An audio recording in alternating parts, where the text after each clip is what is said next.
बैठकीमध्ये काय नेमकं घडलं, तिथून काय निर्देश दिले? शनिवारी कलेक्टर कार्यालयामध्ये बैठक झाली. आमदार राहुल दादा यांच्या अध्यक्षतेखाली नाफेडचे सर्व अधिकारी उपस्थित होते आणि त्यांना आजपासून म्हणजे काल कृषी उत्पन्न बाजार समिती बंद असूनही त्यांना लायसन इश्यू करण्यात आले आणि आज मार्केटला ओपन खरेदी करण्याचं त्यांनी आश्वासन दिलं होतं. परंतु आज त्यांचे कोणीही अधिकारी आले नाही आणि मार्केटला खरेदी सुरू केली गेली नाही. परंतु आज 2100 ते 2200 रेट निघालेला आहे. सरासरी 1400 ते 1500 रेट आहे.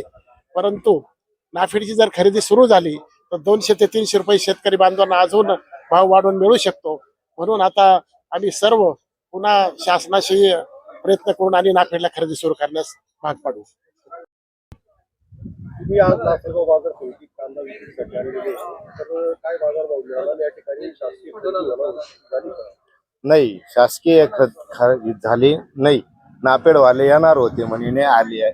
त्यांच्यामुळे आम्ही आलो होतो. आम्हाला वाटलं तर 2000 ते 2500चा बाजार निघेल याच्यासाठी आलोय. आणि आपल्याला खाद्य घ्यायचं असलं त्याला खाद्याच्या गोण्या पण मिळती नाही आणि त्याचे दर कुठं आहे, त्याचे दर कुठं जात आहे ना आपल्याला ते म्हणजे कमी भावात नाही भेटत. या 1500-1600 मध्ये कांद्यांचं काय परवडतं? काय परवडतच नाही ना. कांदे 1500-1600 गेल्यावर एक गोणी 1400-1800 रुपये तर असा दर आहे गोणीचा.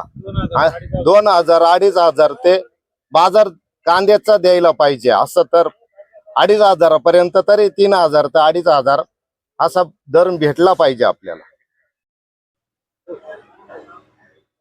आता नेमकं आज बाजार समितीमधून नाफेड यांची प्रतिनिधी सहकारी संस्था आहे तर त्यांनी इथून कांदा खरेदी करणं अपेक्षित होतं. मात्र या ठिकाणी कोणी फिरकलेलं नसल्याचं चित्र जे आहे तर ते लासलगावसह बहुतांश बाजार समित्यांमध्ये नाशिक जिल्ह्यात पाहायला मिळत आहे.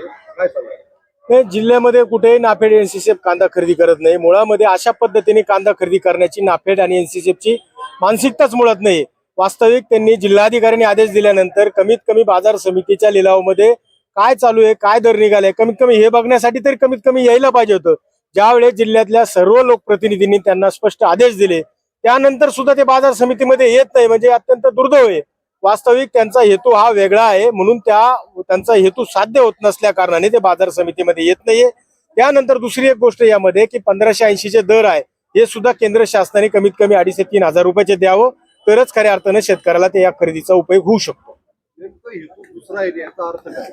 दुसरा हेतू याचा अर्थ असा आहे की ऑलरेडी गोडाऊनवर असलेला 700-800 रुपयाचा जो काही कांदा त्यांनी ठेवलेला आहे तोच कांदा 1580 रुपयांनी त्यांना शासनाला द्यायचा आहे का हा सुद्धा संशोधन या ठिकाणी किंवा याची सुद्धा चौकशी जिल्हाधिकाऱ्यांच्या मार्फत झाली पाहिजे तरच खऱ्या अर्थानं काय चालू आहे का खरेदीला आले नाही याचा उलगडा होऊ शकतो.